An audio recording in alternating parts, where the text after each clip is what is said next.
Welcome, friends, to the weekend worship service of the First Unitarian Church of Salt Lake City.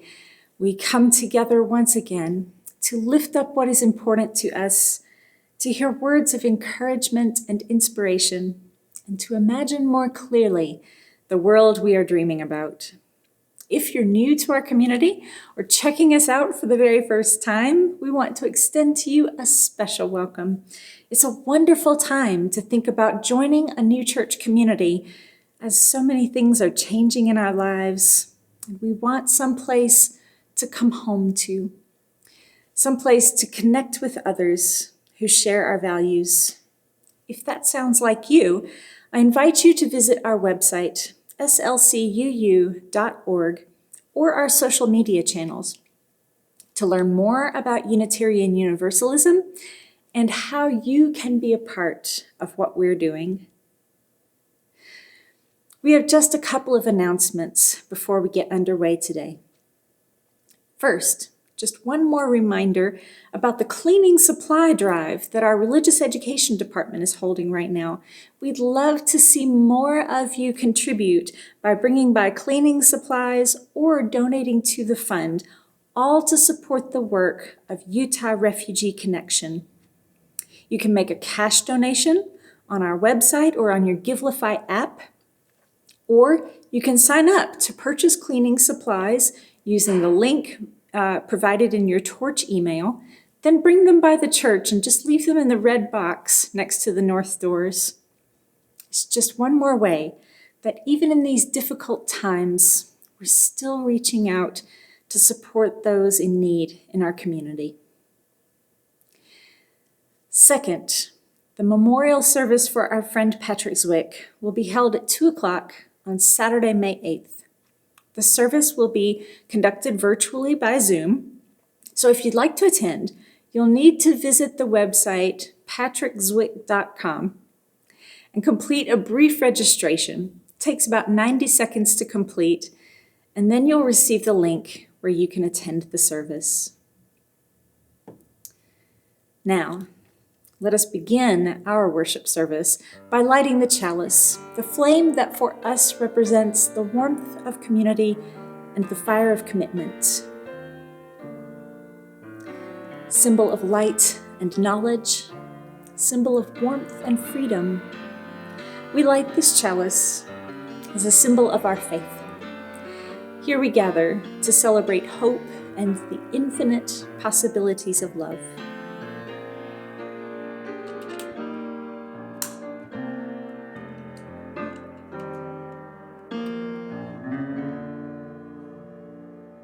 You know what seems really simple, but isn't at all? Apologizing. As smaller humans, we are taught to say sorry. Typically, it's prompted by something we've done wrong, like taken something from someone else or hurting someone. Sorry is fine for small children. It's the first step. But here's the thing that people, even grown adults, don't always know. Sorry is very rarely good enough. When we have truly transgressed upon another, inflicted unintentional or intentional pain, we cannot stop at sorry. There's a few other steps that a lot of other people have not learned.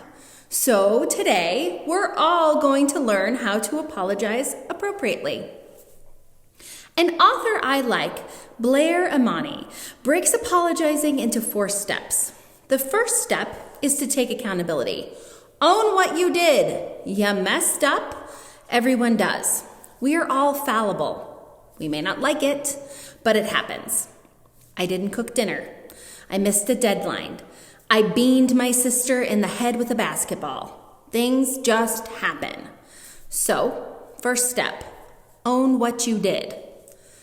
The second step, which is really more of an asterisk, I feel like, because it encompasses the whole apology, is don't center yourself. By inserting your why into the apology, it becomes an excuse, which then negates step 1's accountability. Unless the other person asks, you don't need to take up their time trying to make yourself feel better by explaining. If the other person asks, sure, go ahead and explain that you didn't make dinner because you forgot, because you were busy binge watching The Handmaid's Tale. It doesn't make your apology any better though, because you're still trying to justify your actions because of something else. The point of an apology is to make amends for something you have done. Finding excuses for your behavior more often than not just harms the other person. You are not the victim. You are the one that has done something wrong. The third step is to let the other person know that you understand that what you did was, as Blair puts it, harmful, disappointing, or offensive, and why. This acknowledges the very real experience of the other person. It relates to them that you understand how you messed up and why. To go back to my dinner example, I know that you needed me to make dinner because you had a late day and needed my help.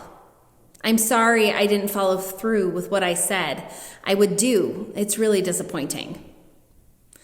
This step does the opposite of step 2. It centers the person you have hurt, their experience, and their feelings. This step is so important because it lets the other person know that not only are you sorry, but you get why and how you messed up. Which leads us to our final step, step 4.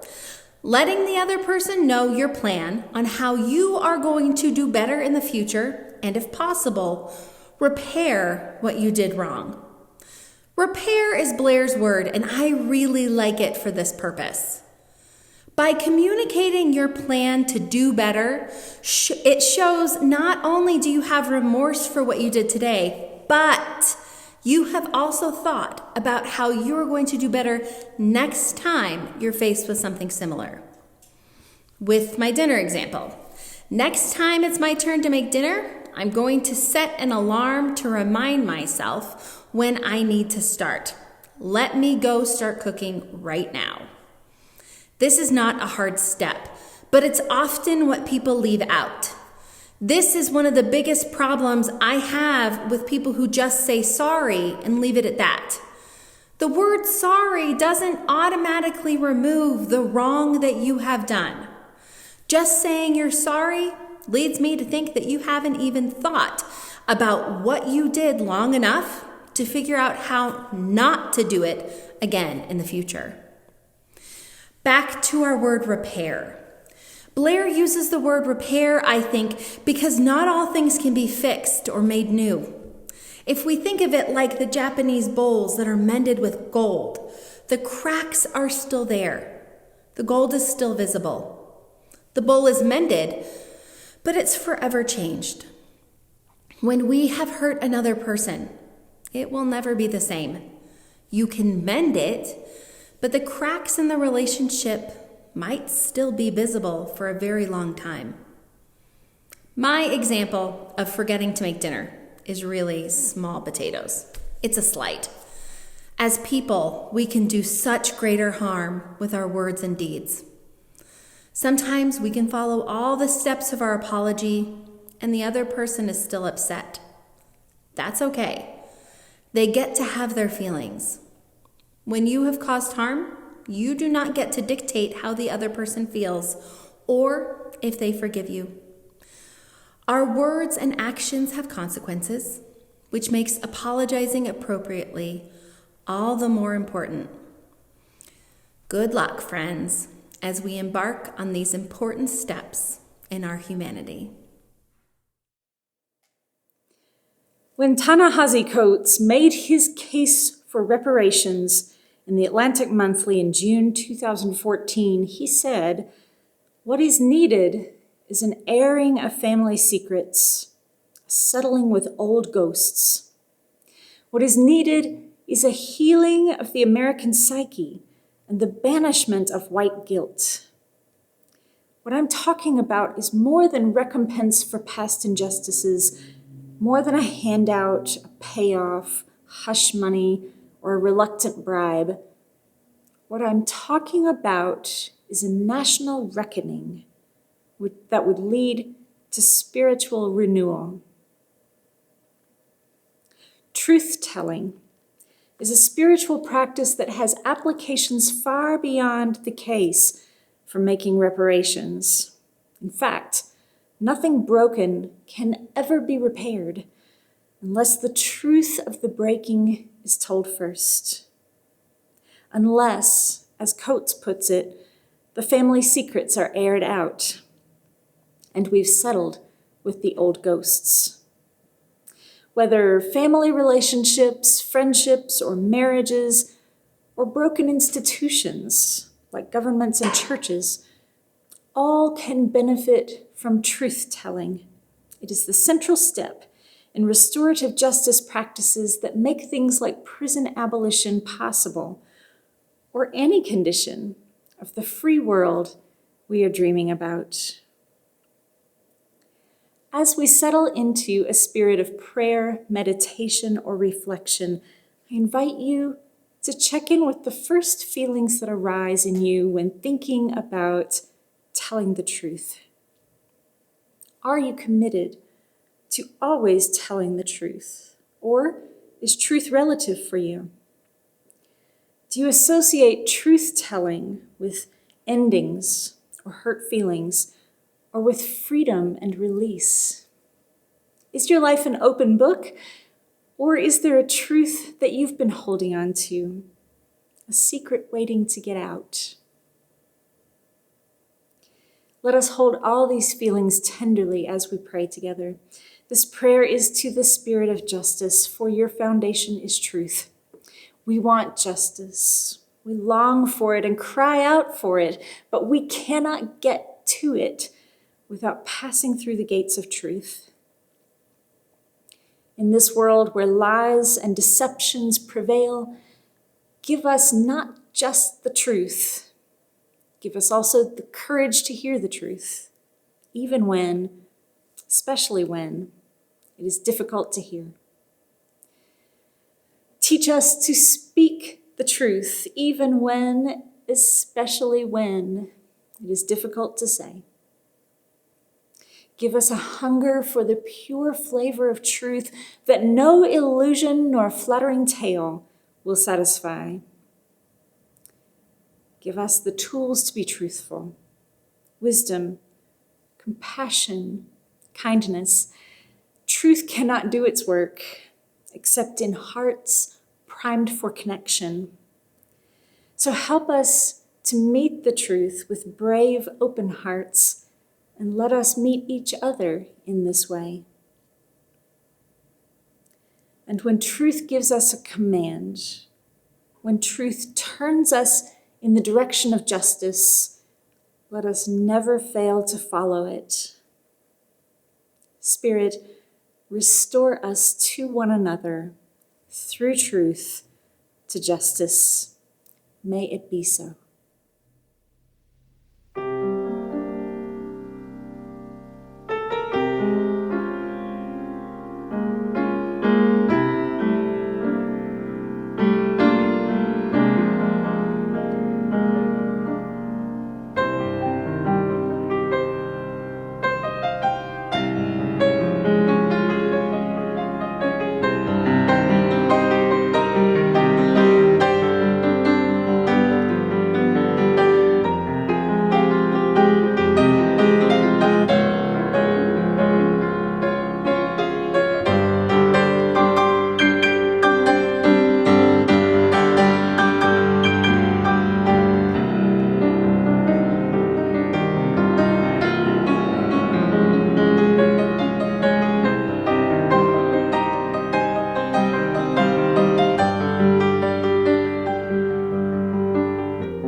I'd also like to extend a warm welcome to all of you and thank you for joining us at this worship service at the First Unitarian Church in Salt Lake City. We're going to attempt to tackle a huge issue today. It's an old issue, and yet at the same time, it's really quite timely, perhaps more so now than ever before. It's about reparations. You ever think about reparations? I mean, what a concept that is, really. Repairing the past.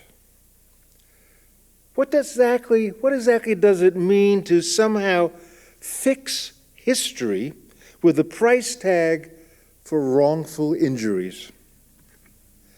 And do the dynamics change when the horrors perpetuated against a certain people historically continue on in the present? In announcing just last week that systemic racism no longer exists in America, Senator Lindsey Graham aimed to preserve a mythology that American society has moved beyond its past. America, he claims, is the land of equal opportunity, where nothing stands in the way of reaching your goals as long, and here's the catch, as long as you are willing to work for it. It's that easy. By insisting somehow that our nation serves as an apparent beacon of racial equality, Lindsey Graham tries to skirt any accountability for past transgressions against African Americans. He'll contend, it's all behind us now. And yet Lindsey Graham should listen to a fellow Southerner, William Faulkner, who pointed out the past is not dead and gone. It isn't even past. And that was every bit as true in 1950 when Faulkner said that as it is today. Indeed, the ugly past still clings to our psyches. The COVID year has exposed the roots of racism running deeply throughout our society. Inequality in healthcare, education, housing, and income shamed us all for our delusional thinking about making progress in race matters. And this month, marking the 100th anniversary of the Tulsa riots, compels us to acknowledge the continuing presence of anti-Black violence. So how do we begin to understand compensation as a form of atonement or a measure of restoring justice? Can suffering ever be redeemed financially? And what is the relationship between suffering and money? What does money symbolize in this case, and can it make right the devastation of accumulated injustices? Do reparations for grievous actions in the past make sense in light of the ongoing oppression still so palpable today? Reparations are not a new concept.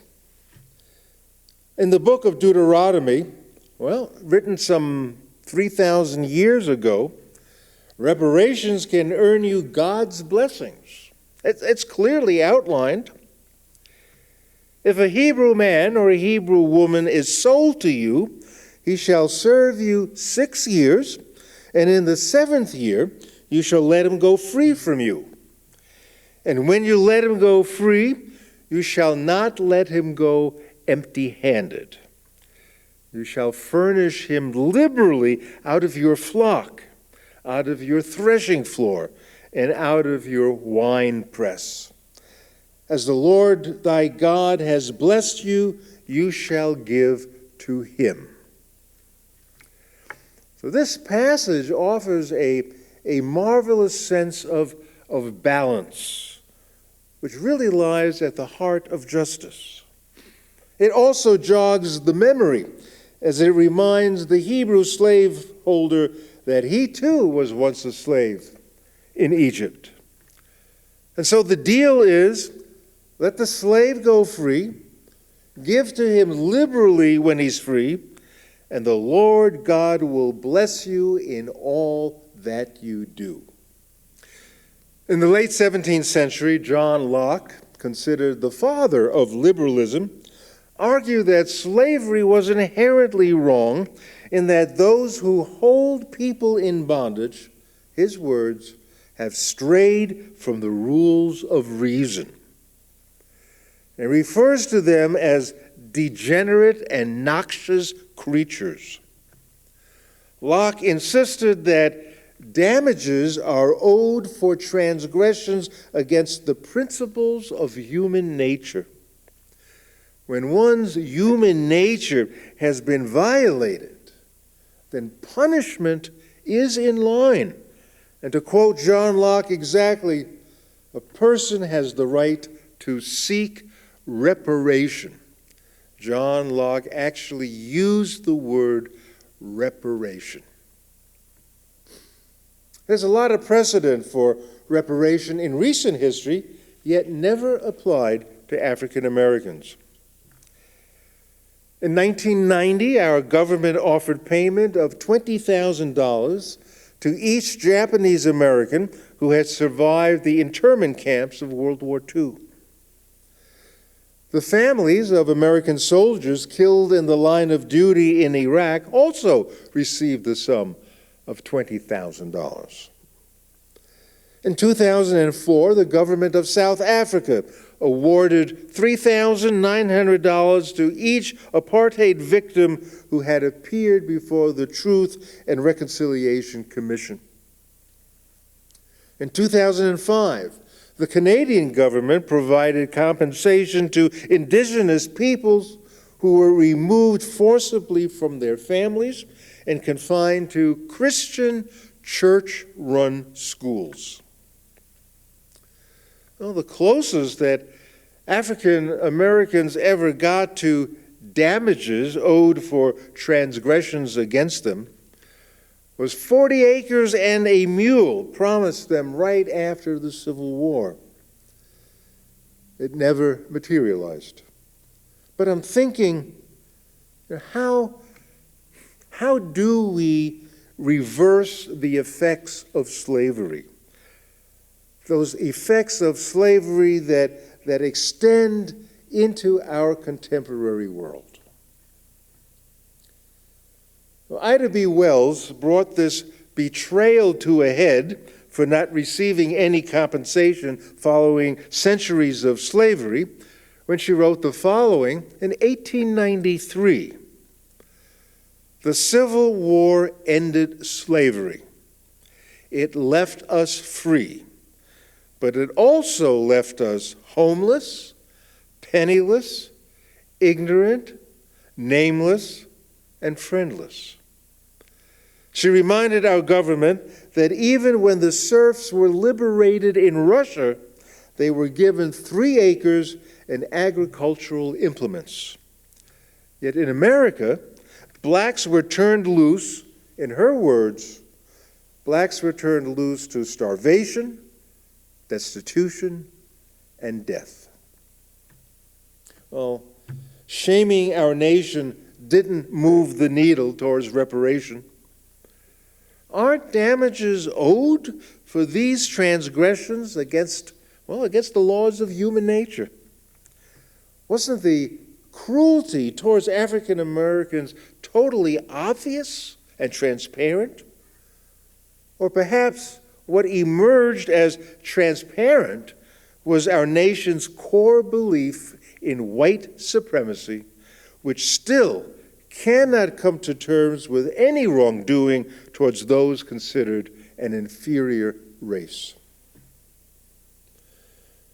100 years before Ida B. Wells' exasperation with America's neglect to address past injustices, the Quaker John Woolman stated the obvious. He contended that historic wrongs have plagued our country for a very long time. To quote him exactly, "A heavy account lies against a civil society for oppressions committed against people who did not injure us." So we put this really into a context. Here we have oppressed people who never once sought to injure us. And then he concluded with, "It appears then that there is considerable due to them." In the late 18th century, Quakers took to heart what is meant by civil society. It was a matter of conscience. Membership into the Society of Friends became contingent upon compensating former slaves. They freed their slaves and gave them land and tools and built schools and churches on their property. Unitarians did not have that level of commitment. Although William Ellery Channing made some of his slave-holding congregants a little uncomfortable, there was a line that even the founder of American Unitarianism did not dare to cross. Wealthy church members who profited immensely from the cotton industry were needed. These wealthy folks were needed to continue the expansion of American Unitarianism. We need to realize that by 1840, cotton produced by slave labor constituted 60% of all our exports. Although there were only 7 cotton states in the South, the general wealth realized on the backs of slaves extended northward to the looms in New England in particular. Well, I'm not out to slam 18th and 19th century Unitarianism. That's the point. But I believe what's crucial here is that not only our nation, but also our favorite institutions must re-examine the narrative of their own history. We'd like to believe that every other Unitarian you met in the old days was an abolitionist. Not the case by far. There's broad failure in recognizing the sheer brutality of white supremacy, of which, if we go back far enough in history, we all played a guilty role. Universities, financial institutions, government, corporations, and churches. The American failure to adopt policies that reverse the effects of white supremacy shows how we have indeed strayed from the rules of reason. Can we really pretend that nothing is owed? Over and over, we have failed as a nation to come to terms with the past. There was the 1890 ex-slave pension bill, denied. There was the 1915 lawsuit on behalf of ex-slaves for a paltry $68 million, denied. There was the 1924 Oklahoma Commission report 3 years following the Tulsa riot. It recommended reparations be made to the 125 survivors.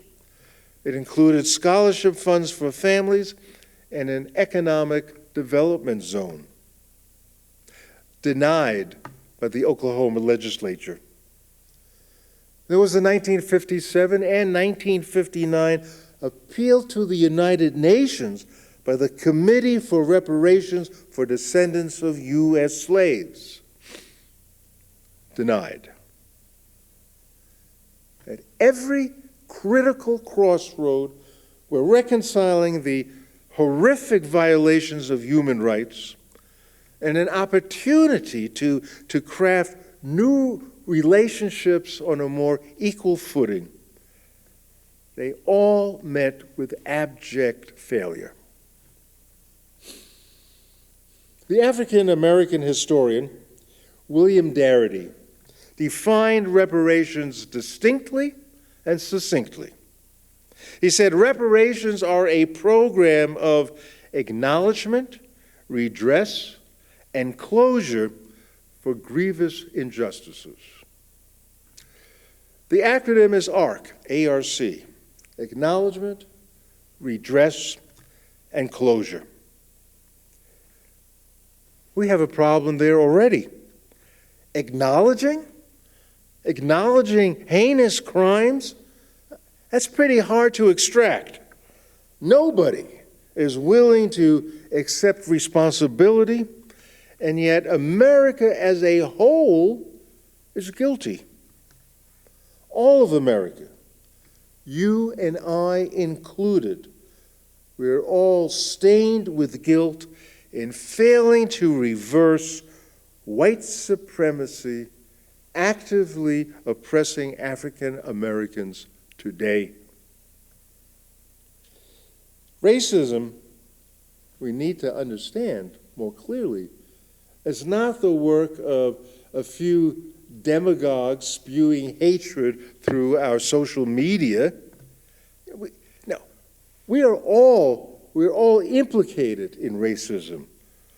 White supremacy, as Ta-Nehisi Coates maintains, is a force so fundamental to America that it's difficult to imagine the country without it. I think he's right. Our courts have not been responsive to class action suits on behalf of Black Americans. I mean, first of all, the government has sovereign immunity. And although corporations who exploited slave labor may be considered to have acted immorally, we can't forget, slavery was legal. The judicial system is no help. And when we look to acts of Congress to impose reparations, we're fighting a million things, including inertia. Unless there's a major groundswell to compel Congress to act, the result is always a massive resistance. And yet, I ask, what crime against humanity could be more horrible than slavery and lynching? Our nation is guilty of systemic racism, with huge implications for the crippling economic disparities that threaten to tear our nation apart. I mean, here's a short summary. Ever since federal troops withdrew from the South in 1877, terror and violence have been woven into the fabric of African American life. Black schools and churches were burned to the ground. Black voters and political candidates were intimidated, and some were actually murdered.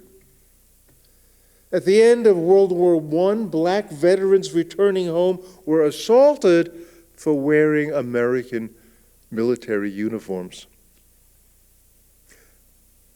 The programs passed under the Social Security Act in 1935 were crafted in such a way to protect the Southern way of life. Social Security and unemployment insurance excluded farm workers and domestics, jobs heavily occupied by blacks. And when Roosevelt signed Social Security into law, 65% of African Americans nationally and 80% in the South were ineligible. The GI Bill, which helped my father enter middle class through home ownership, failed Black Americans. Our nation kept to its racist housing policy. Black veterans had to deal with local banks who had historically refused to grant mortgages to African Americans.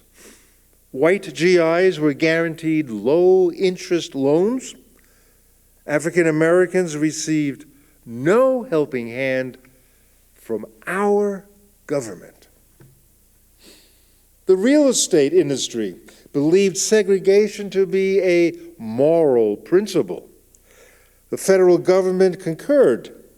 It was the Homeowners Loan Corporation that instituted redlining, selectively granting loans, and insisting that any property it insured be covered by a restrictive covenant, a clause in the deed forbidding the sale of the property to anyone other than whites. The Supreme Court has taken the reforms of the 1960s and gutted them, like the Voting Rights Act, the Fair Housing Act, affirmative action. Aid to families with dependent children was originally written largely to exclude blacks. Obamacare was denounced as a form of reparation to blacks. So many states resisted the expansion of Medicaid to help mostly poor black citizens to receive medical attention. So it's not just the historic persecution of black men, women, and children, but also the contemporary efforts by our government to preclude African Americans from equal access to the benefits enjoyed by white society.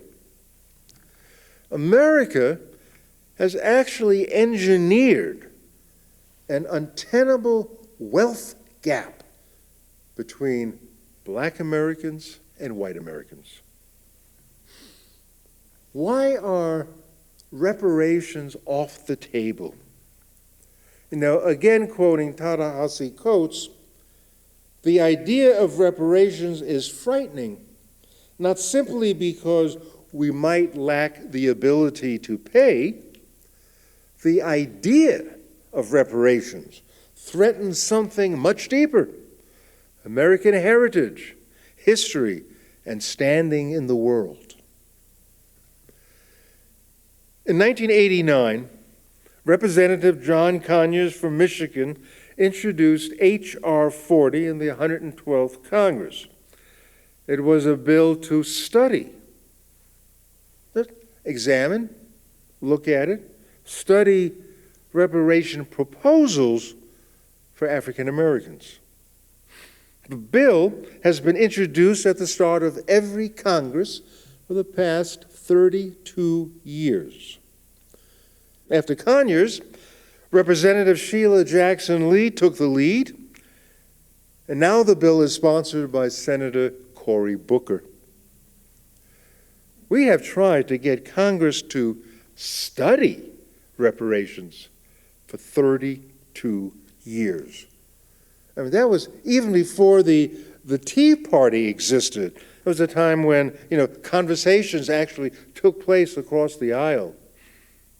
Now, I worry it feels pretty hopeless. The idea of reparations must truly threaten something that runs very, very deep in the American soul. So yeah, reparations really are about acknowledgement, redress, and closure. We simply cannot move forward until we come to terms with our nation's past and our present. An honest appraisal is needed of who we were and who we are today, viewed without the filters of a proud heritage and all this consistent denial about what the world is really like. Racism, discrimination have perpetually crippled black citizens in gaining fair opportunities on the American landscape. And as the Quaker John Woolman innocently inquired in the late 1700s, don't we owe them their due? Don't we? So be it.